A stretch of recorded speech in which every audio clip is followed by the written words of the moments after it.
நமஸ்காரம். Rotarian Shanmugasundaram quants trainer. இன்றைக்கி ரொம்ப ஒரு ஈஸியான ஒரு சம் பார்க்க போகிறோம். இது 2009 பேங்க் பிஓவில் கேட்டிருக்கான். பாருங்கள், ஒன்றுமே கிடையாது, சப்ப விஷயம். இப்போ பாருங்கள், கொஸ்டின் பாருங்கள். 3x + 9y = 54. கீழே என்ன கேட்டிருக்காங்க? 28x by 13y = 140/39. கொஸ்டின் என்னதுன்னா y - x = what? y - x = what? இப்போ நான் பார்த்துருக்கேன், முதல் ஈக்குவேஷனை ரெண்டாவது ஈக்குவேஷனாக மாற்றி சால்வ் பண்ண வேண்டிய அவசியம் கிடையாது. பார்த்தாலே 28x = 140. 14 டிவைட் பண்ணிட்டோம்னா 2x = 10. அப்படி தானே? 14 வாய்ப்பாடு டேபிள்ஸ். அப்புறம் x = 5. ஓகே தானே? ஓகே. அடுத்தது 13y = 39. இப்போ y கொண்டு அடிச்சிட்டோம்னா என்னது? 39/13 வந்து என்ன வந்துடும்? 3. xங்கிறது 5 கிடைச்சிட்டு yங்கிறது 3 கிடைச்சிட்டு. y - x கேட்டிருக்காங்க. yக்கு பதிலாக நான் என்ன போட்டாச்சு? 3. xக்கு பதிலாக என்ன போட்டேன்? 5. 3 - 5 = -2. ரொம்ப சிம்பிள் சம். இந்த மாதிரி சிம்பிள் சம் செஞ்சே நம்ம சக்ஸஸ்க்கு கொண்டு போயிடலாம். அதனால நல்ல மனசோட சந்தோஷத்தோடு படிங்க, கண்டிப்பாக அச்சீவ் பண்ணலாம். Okay, all the best. Thank you. Shanmugasundaram quants trainer GMS academy. இன்னைக்கு பேங்க் பிஓலேருந்து கேட்ட ஒரு அருமையான கொஸ்டின் நான் பார்க்க போகிறோம். கொஸ்டின் பார்க்கத்தான் பெருசாக இருக்கும், உங்களுக்கு ஒன்றுமே கிடையாது. பார்ப்போம். பாருங்க, கொஸ்டின் என்னது? If x = y = 2z, x = what?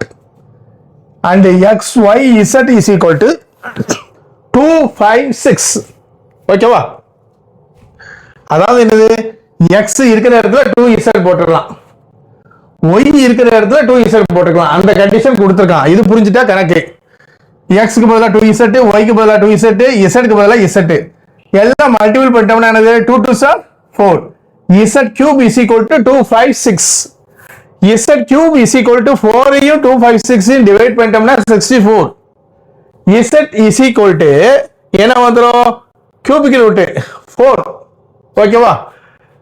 இப்போ x = 2z அப்படிங்கிற ஒரு கண்டிஷன் இருக்கு. x க்கு பதிலாக 2, z க்கு பதிலாக 4, x = 8. அவ்வளவுதான். Thank you very much.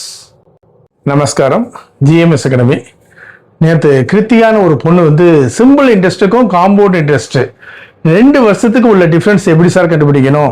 நார்மலாக சிம்பிள் இன்ட்ரெஸ்ட் கண்டுபிடிச்சு, நார்மலாக காம்பவுண்ட் இன்ட்ரெஸ்ட் கண்டுபிடிச்சு டிஃபரன்ஸ் கண்டுபிடிக்கணுமா அப்படின்னு ஒரு மெசேஜ் பண்ணியிருந்தாங்க. அவங்களுக்காக நான் இந்த எக்ஸ்பிளனேஷன் கொடுக்கேன். அதாவது ஃபார்முலா 2 வருஷத்துக்குனா ஒரே ஒரு ஃபார்முலா, PR² = டிஃபரன்ஸ். அந்த பிக்கு உள்ளது, அதாவது பிரின்சிபல் வேல்யூவை அந்த பிக்கு பதிலாக போடுங்க, ரேட் ஆஃப் இன்ட்ரெஸ்ட்டை அந்த ஆருக்கு பதிலாக போடுங்க.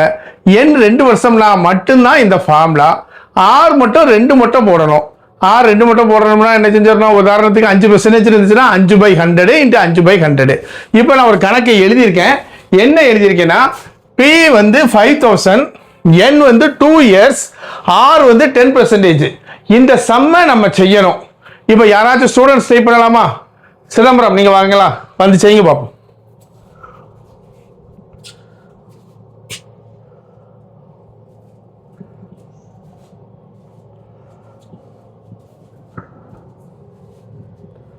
கொஞ்சம் பெருசாவே எழுது.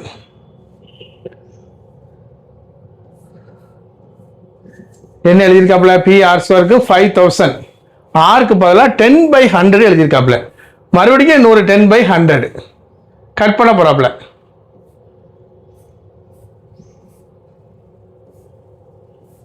Super, very good. இவர் என்ன செஞ்சிருக்காப்புல? 5000 என்ன வந்துடும்? 5000. அதுக்கப்புறம் ஆருக்கு பதிலாக 10/100, 10/100 எல்லாம் கட் பண்ணிட்டோம்னா வித்தியாசம் என்ன வந்துடும்? 50. இந்த சம், இந்த இதை நீங்க கண்டிப்பா தெரிஞ்சுக்கணும்.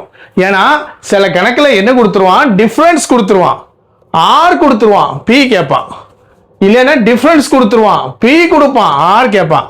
ஸோ இந்த ஃபார்முலா கண்டிப்பாக தெரிஞ்சுக்கணும். நார்மலாக சிம்பிள் இன்ட்ரெஸ்ட், காம்பவுண்ட் இன்ட்ரெஸ்ட் கண்டுபிடிச்சு செய்ய வேண்டிய அவசியம் இல்லை. இதே மாதிரி 3 வருஷத்துக்கு உள்ள சம்மை நம்ம பார்ப்போம். Okay, thank you very much.